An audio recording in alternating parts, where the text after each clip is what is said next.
Wars and conflict, both new and old, raged around the world. ዓለም ዙሪያ ገቧ በጦርነት ተከቧል። ዓለም በታሪኳ ከሁለተኛው ዓለም ጦርነት ወዲህ እንዲህ አይነት የመሳሪያ ንግድና ሽያጭ አስተናግዳ አታውቅም ሲል አንድ ጥናት አመለከተ። ሀገራት የሚሸምቱት የመሳሪያ ብዛትና ውድነቱ ቢሊየን ዶላሮችን እንዲፈስ አስገድዷል። የመካከለኛው ምስራቅ የጦርነት አዙሪትና ጡዘት፣ የቻይናና ታይዋን ድጋሚ በግለት መነሳት፣ የአሜሪካና ቬንዙዌላ ትንቅንቅ፣ የሩሲያና ዩክሬን ተአምራዊ እልቂትና ውድመት፣ ከአህጉረ አፍሪካ የሱዳንና የኮንጎን ሳይጨምሩ ዓለም የከበባት የጦርነት ድግስ በእጅጉ ስጋትና በቀጣይ ምን ሊሆን እንደሚችል በጥያቄ የተሞላ እንዲሆን አድርጎታል። እነዚህ ሀገራት በዚህ ውጥረት ውስጥ እንዳሉ ሆነው በቋፍ ላይ የሚገኙ ነገር ግን ወደ ጠብ ያልገቡ ሀገራትም በዓለም ዙሪያ እንዳሉ ይታወቃል።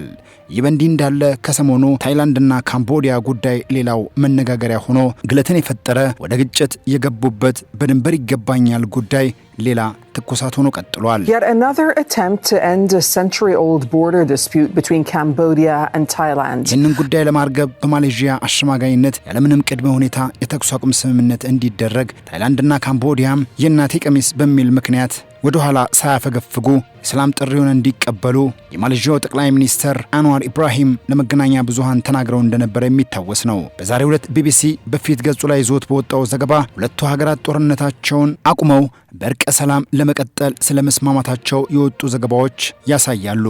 ይሁን እንጂ ባሳለፈው ሳምንት በማሌዥያ የተገናኙት የካምቦዲያና የታይላንዱ ጠቅላይ ሚኒስትሮች ከስምምነት መድረሳቸው ቢገልጹም ዝርዝር ማብራሪያዎችን ሳይሰጡ መሰንበታቸው ይታወቃል። ይህ ዝርዝር ማብራሪያ ያልሰጡበት ንግግራቸው አንዱ በሌላው ለጦርነቱ መነሻና ለድንበር ይገባኛል ግጭቱ ሲወነጃጀሉ እንደነበረም ይታወቃል።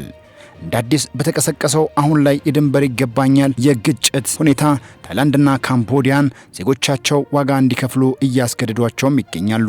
የታይላንድ ጦር በካምቦዲያ ጥቃት 2 ወታደሮች እንደተገደሉና 4 ወታደሮች ዳግም እንደቆሰሉ ይፋ ማድረጋቸው ባሳለፍነው ሳምንት የሚታወስ ሲሆን ካምቦዲያ ጥቃት ለመመከትም የተለያዩ ወታደራዊ ኢላማዎችን የአየር ጥቃት ከታይላንድ መሰንዘሩ በሁለቱ ሀገራት መካከል ዳግም የተቀሰቀሰውን ግጭት ባጭሩ መግጨት ሲቻል ወደ ከፋና ወደ ባሰ ሁኔታ እየገሰገሰ ነው ሲሉ አሜሪካንና ቻይና ስጋት አለን፣ ጉዳዩን ቆም ብላችሁ አስቡት ሲሉ ታላላቆቹ ሀያላን ሀገራት ቢመክሩም ወይ ፍንክች ያሉት የካምቦዲያና ታይላንድ ወታደራዊ አዛዦች ዳውን ጦርን በጦር በመመከት ወደፊት ማለታቸው በሀገሪቱ ዋጋ እያስከፈላቸው ይገኛል።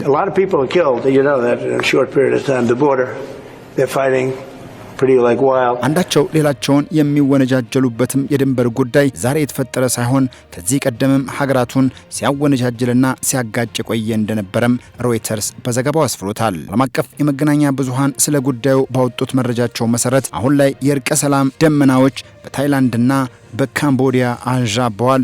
ይህም ለሀገሪቱ መልካም ዜና ይመስላል ሲሉም በዘገባዎች አስፍሮታል። ታይላንድ የሁለቱ ሀገራት ጦርነት እንደ አዲስ ማገርሸቱን ተከትሎ ከሁለቱም ወገኖች በርካቶች ለህልፈት ሲዳረጉ ከ50 ሺህ በላይ ሰዎች ተፈናቅለው ጦርነት ካለባቸው አካባቢ እንዲሸሹም ተገደዋል። ከአሁን በፊት በታይላንድና ካምቦዲያ መካከል ለተቀሰቀሰው ጦርነት የአሜሪካው ፕሬዝዳንት ዓለምን እያሸማገሉ ባለበት ሁኔታ ወደ ካምቦዲያና ታይላንድም ጎራ ብለው ግጭቱን ለማቆም ከሀገራቱ መሪዎች ጋር በስልክ ይወያያሉ አሊያም በተወካዮቻቸው በኩል ለጉዳዩ መላ ይፈልጋሉ መባሉን ተከትሎ ዶናልድ ትራምፕም ይህንን ሳያደርጉ አልቀሩም። ሀገራቱ ወደ ሰላም እንዲመጡ ጠይቀዋል።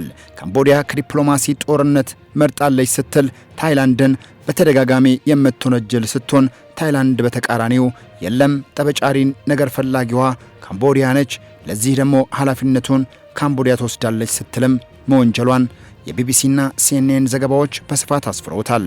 ይህ አሁን ባገረሸው የሁለቱ ሀገራት የድንበር ይገባኛል ጥያቄ መቼና እንዴት ሊፈታ ይችላል በጋራ የምንመለከተው ጉዳይ ነው።